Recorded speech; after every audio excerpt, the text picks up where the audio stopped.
Partido Socialista Brasileiro foi ao Supremo Tribunal Federal pedir que o governador do Rio de Janeiro, Cláudio Castro, seja intimado pela ação da polícia na favela do Jacarezinho.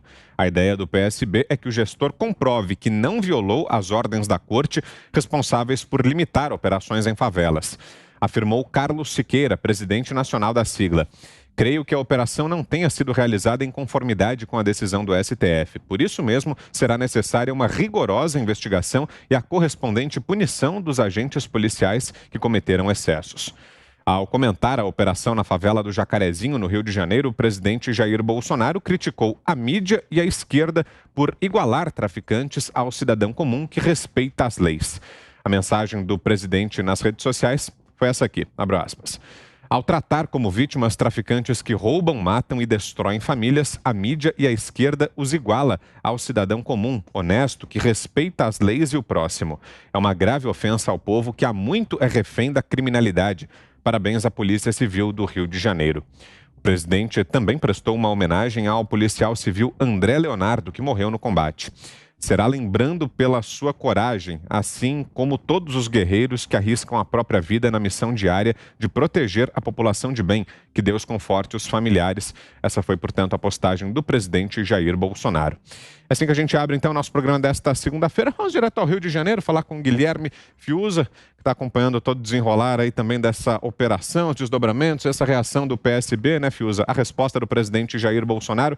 Como é que você está vendo todo o cenário e essas implicações políticas da operação da semana passada? Uma boa noite para você, Fiuza.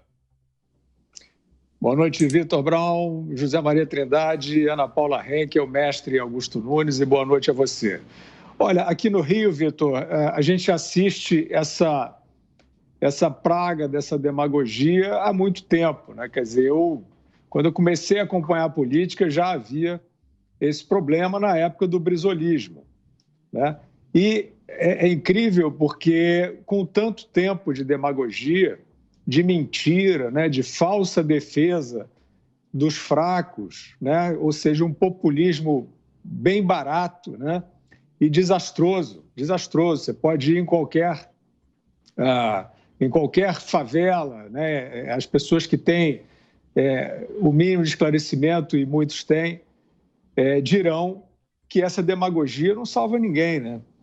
Então, o Brizola lá atrás inventou essa história, né, de que a polícia era má e esses supostos aí progressistas, né, seriam aqueles que seriam a favor dos seres humanos menos favorecidos. Tudo mentira, isso é uma demagogia rala, né?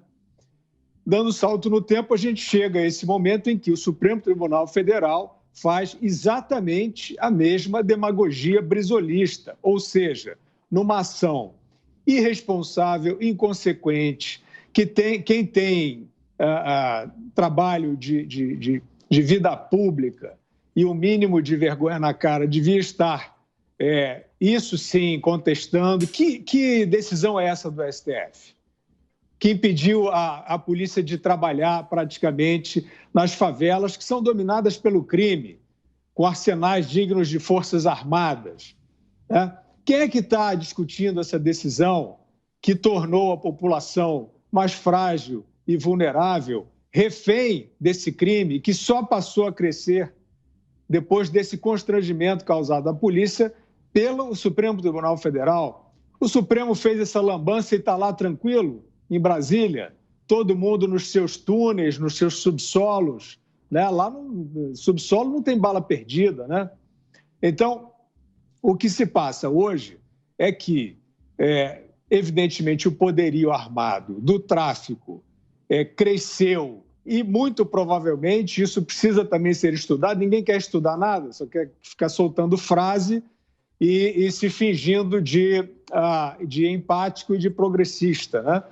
Mas, evidentemente, que há sinais claros da escalada do poderio armado por falta de coerção da polícia, que foi inibida pelo Supremo Tribunal Federal. Aí, Vitor, a tendência é que os confrontos se tornem mais e mais brutais, mais e mais violentos, porque você está tornando aqueles que estão agindo pelo crime. E não adianta esse negócio de romantizar traficante, né? Isso tentou. Quando eu comecei a trabalhar no Jornal do Brasil, tinha esse negócio, traficante dava coletiva.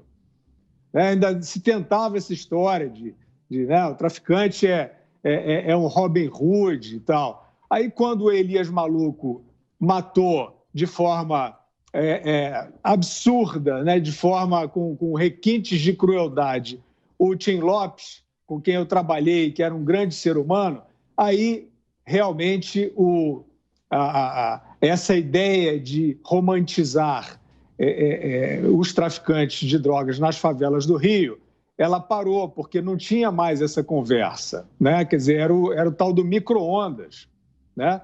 E continuam lá com essa crueldade. Esses que querem fingir que não há esse problema, eles querem dizer que a população vive muito bem com esse estado paralelo, mas não é verdade. Não é verdade. A população das favelas vive sob o medo, né? Vive sob o medo. E os métodos para impor esse poder né, do tráfico não são métodos republicanos, cheios de urbanidade e empatia, não. São a crueldade, né? Então, onde é que está o questionamento, né, do crescimento desse poderio armado e da ação do Supremo Tribunal Federal, que tem favoreceu e está favorecendo essa escalada armamentista nos morros do Rio de Janeiro? Ninguém quer saber, só querem tentar parecer de novo. E aí eu, mais uma vez, para concluir, digo, não adianta ficar chamando de esquerda. Não adianta ficar chamando de esquerda. Quem é a esquerda? O jornalista burguês dessa imprensa aí é esquerda?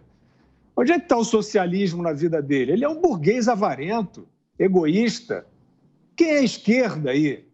Então, assim, quando você chama de esquerda, você condecora, porque o cara vive disso. Ele fala, pô, me chamaram de esquerda, olha aqui, na bolha dele, no clube dele, tá tudo bem. O mercado compra essa cascata, desde o brizolismo. Então, não é esquerda porcaria nenhuma, é demagogo, é insensível, quer fingir que não há esse conflito e quer achar que dá para romantizar a situação do tráfico, né? A gente vê assim, não, os meninos que não tiveram outro caminho e entraram na milícia armada do tráfico. De fato, é um drama social, a falta de oportunidades é um drama social, mas não confundir isso com exércitos pesadamente armados que confrontam a sociedade, que confrontam os próprios, principalmente os próprios moradores que não têm a quem recorrer, e vai lá o Supremo e tira a possibilidade de proteção do Estado a esses menos favorecidos, né? Então, o nome disso é demagogia, não tem nada de esquerda aí, não. Vamos agora a Brasília. José Maria Trindade. Boa noite, Zé.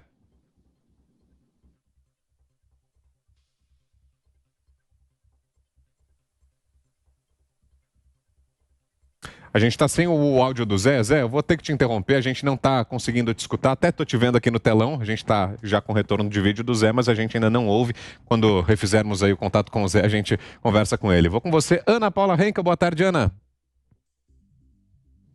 Boa tarde, Vitor. Boa tarde, Zé, Fiuza, Mestre Augusto, nossa audiência maravilhosa. Vitor, o ruim dessa história toda é como esse evento, né, essa tragédia, não deixa de ser tragédia, apesar do número de mortos aí elevado, ser um número de bandidos, de traficantes, de criminosos, como isso está sendo colocado, como o retrato desse evento está sendo colocado aqui fora. Mais uma vez, palavras aí de completo sentido histórico, que nós devemos ter um profundo respeito pela história, principalmente pelas vítimas, né, de genocídios, está sendo usada para empurrar agora uma narrativa internacional de governo federal genocida, polícia genocida, uma narrativa, uma falácia, Vitor, muito parecida com a que o Partido Democrata usa aqui nos Estados Unidos atualmente, o Partido Democrata que infelizmente não é mais aquele partido de centro de John Kennedy, mas um partido hoje completamente alinhado ao PSOL no Brasil. Aí eu discordo do nosso querido Fiuza, um partido de esquerda, sim, que essas pessoas usam exatamente o radicalismo da esquerda mundial para implementar pautas e falácias e manchetes exatamente como essas que nós estamos vendo aí no Brasil, que a polícia é genocida, que a polícia sai matando homens negros a esmo, a mesma coisa que acontece aqui. E isso pode acabar virando contra a nossa soberania, a nossa autoridade. Nós vimos recentemente o próprio secretário de Estado da administração Joe Biden sendo confrontado aí numa mesa de negócios com os chineses exatamente falando que o secretário de Estado da administração Biden não tinha autoridade nem respeito nenhum para falar em relação a qualquer assunto sobre direitos humanos, uma vez que, e aí usando as falácias da esquerda americana, uma vez que a polícia americana era uma polícia genocida, uma polícia racista que matava homens negros a esmo. Então a gente tem que derrubar isso logo, Vitor, porque a palavra que o Fiuza usou é perfeita para essa situação. Demagogia. Nós estamos cansados de ver isso já há muitos anos, há décadas no Brasil. Traficantes, os cartéis das favelas, aí, dos morros, das comunidades. Não custa a gente lembrar também que a maior parte da população dessas comunidades é de gente boa, é de gente trabalhadora, que infelizmente às vezes entra numa espiral de silêncio ali implementada por esses cartéis. Eles exibem armas, Vitor, que às vezes nem o nosso exército tem, nem as nossas forças policiais têm, e todos esses traficantes exibem. Os vídeos estão todos aí pela internet. Eles, na verdade, já podem até ser considerados grupos de terrorismo nacional, uma vez que eles andam fortemente armados, eles usam a população como escudo, crianças, idosos, jovens, exatamente como o grupo terrorista Hamas faz, e a narrativa que está sendo muito bem implementada, por sinal, Vitor, aqui, é de que a polícia é genocida, é racista e que desrespeitou exatamente a ordem do Supremo Tribunal Federal. Não custa a gente lembrar também que a polícia ela tinha o acompanhamento do Ministério Público. Esse foi um trabalho, inclusive, que documentos da inteligência, da operação dessa inteligência, documentos foram vazados. Acho que a investigação dentro da Polícia Civil tem que também estar em torno disso, como esses documentos dessa inteligência, dessa operação, eles foram vazados exatamente. Os traficantes já estavam esperando, assim que a polícia chegou, eles já sabiam dessa operação.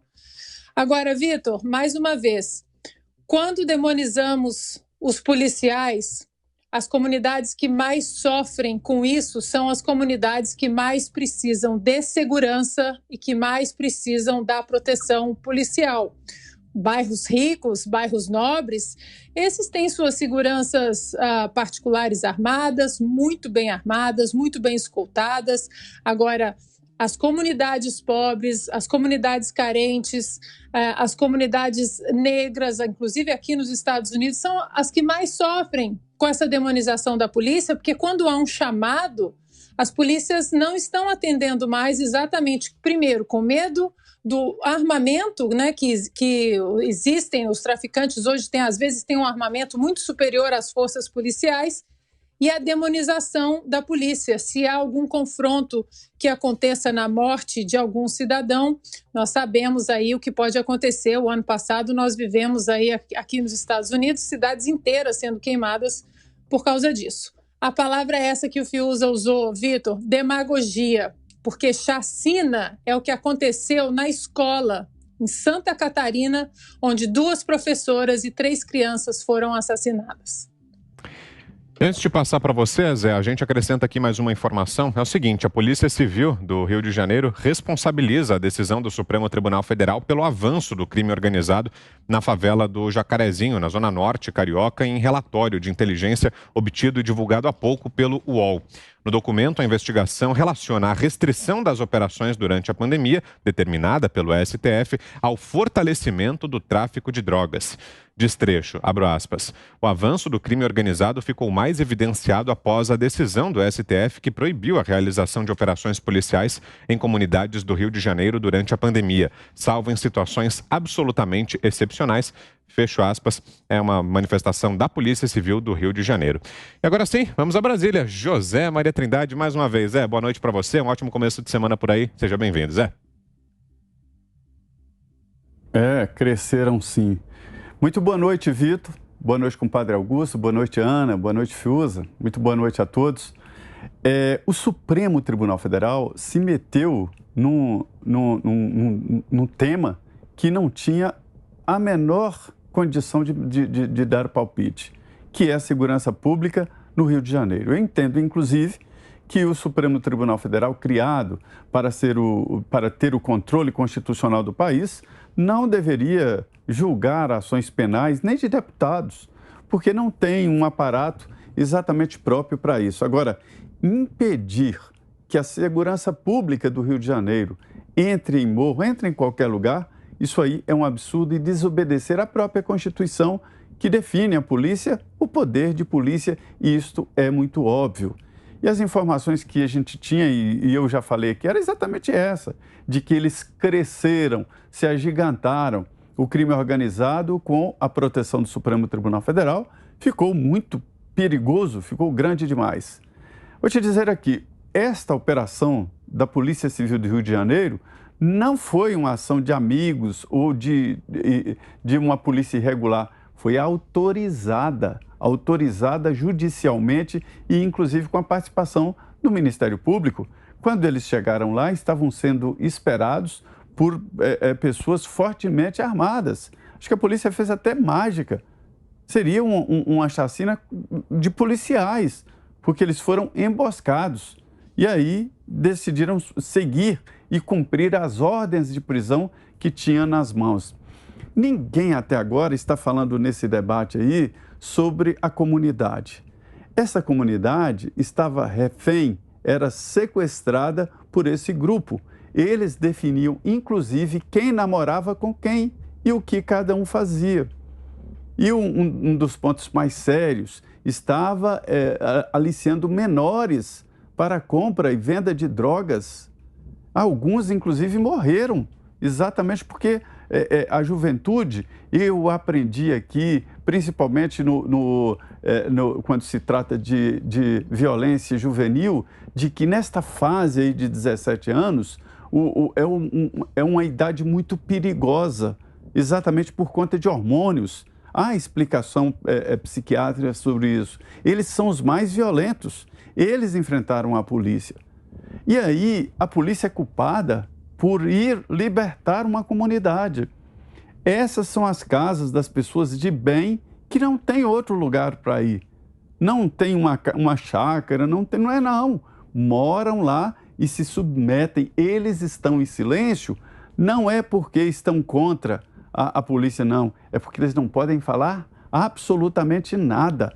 Você veja que em muitos casos ali, os bandidos foram refugiar nas casas de gente de bem. Isso mesmo, porque eles não têm domínio nem da própria casa. É um lugar onde só entra a Secretaria de Segurança Pública. Cadê a Secretaria de Educação? Cadê a Secretaria de Cultura? Não entra porque lá não tem Estado. Num determinado momento tem que acontecer isso aí, o confronto. O policial sempre lutou contra esse perigo real de vida. É um perigo, um risco muito alto. Tanto é assim que recebe uma gratificação por risco de vida. Mas o que vem acontecendo ultimamente é que, além do risco de vida, é um risco jurídico altíssimo. Veja bem, a partir de agora, esses policiais que cumpriram o papel e eles são obrigados, se no início da operação um desses policiais, eu não vou, eles poderiam ser punidos e até expulsos da polícia. Então, eles estavam ali obrigados pelo dever. Não estou dizendo que eles foram obrigados, empurrados por nada. Foram empurrados pelo sentimento de cumprir o dever. Eles foram obrigados a subir o morro. Ninguém em sã consciência quer isso. Mas em determinado momento, o dever chama. E eles foram. E agora vão responder a processos e processos. Já me procuraram aqui policiais mostrando que tiveram que vender a casa para pagar advogado. Não é a polícia que paga advogados para os policiais, quem paga é o próprio policial, para se ter uma ideia. Conheço histórias aqui de policiais que mataram chefe de crime organizado e que venderam as casas, pegaram dinheiro de família para pagar advogado. Então essa é a realidade. A gente não pode criminalizar a atitude e a presença policial. É preciso apoiar a polícia. Agora, veja bem, se algum exagerou, até em virtude da emoção que o presidente Jair Bolsonaro tentou colocar na legislação contra o crime organizado, né? Com a possibilidade ali de uma violenta emoção naquele momento ali, se ele exagerou e foi além, que ele seja julgado. Agora, já sair atirando contra a polícia, contra a Secretaria de Segurança Pública, quando a operação foi legal e foi no sentido de libertar uma comunidade sequestrada pelo crime organizado, isso aí é um pouco demais, né? Cadê os moradores de lá?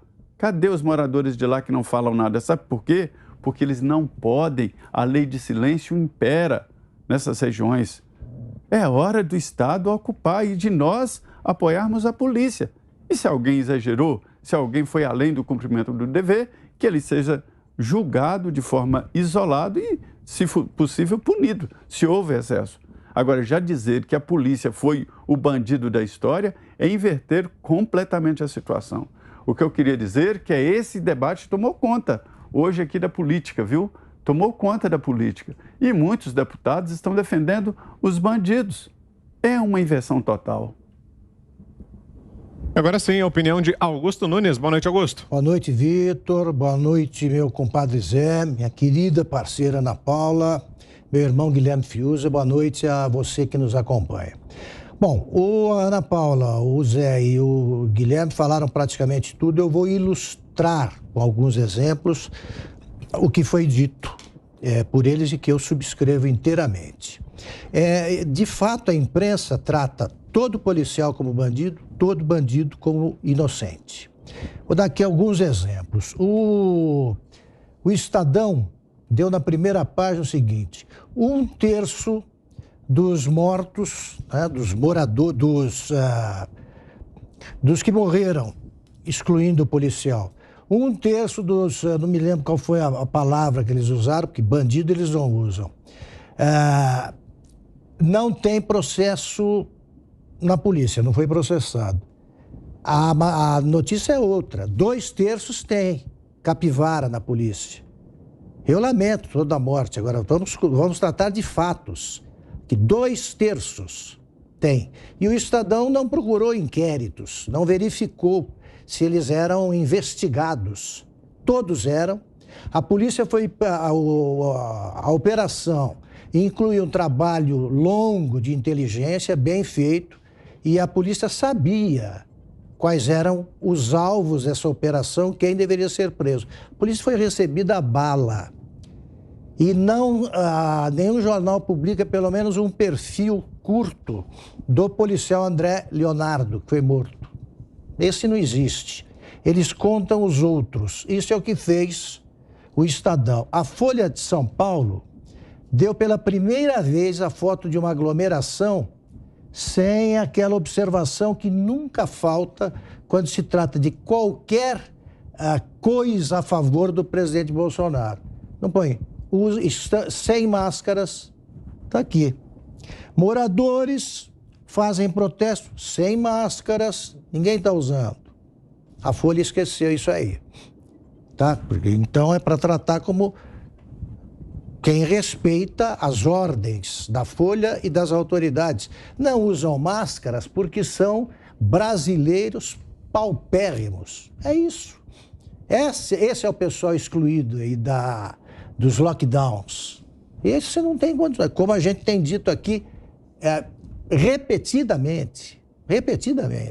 E essa foto a gente sabe como surge. né? Aquele ajuntamento que o fotógrafo faz, ó, vocês se reúnem aí que eu preciso fotografar. Você vê gente rindo, gente que não sabe direito o que está fazendo e tal. Isto quer dizer o quê? Eles estão lamentando a morte dos seus carrascos. Porque o que fazem os donos dos morros do Rio, só quem não foi, nunca, jamais se interessou pelo assunto, pode desconhecer. E os jornalistas fingem que desconhecem ou desconhecem mesmo, dá no mesmo.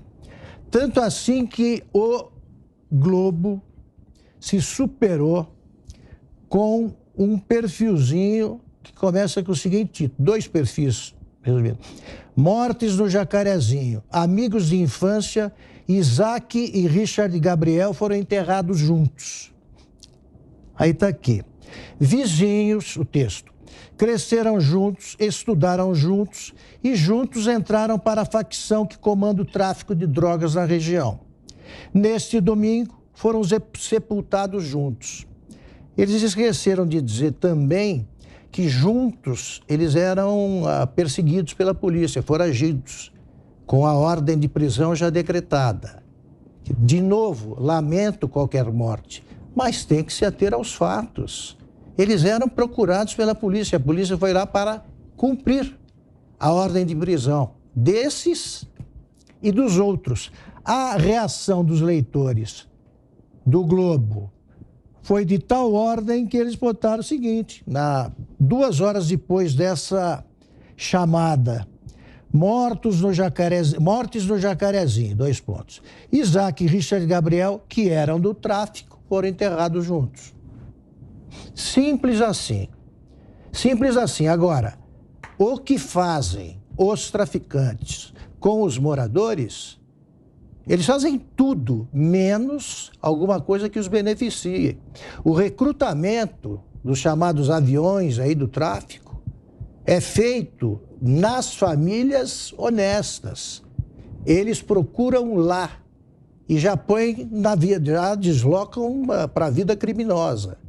Esse é o pessoal apresentado, é assim, essa turma apresentada como vítima inocente da polícia. É muito cinismo.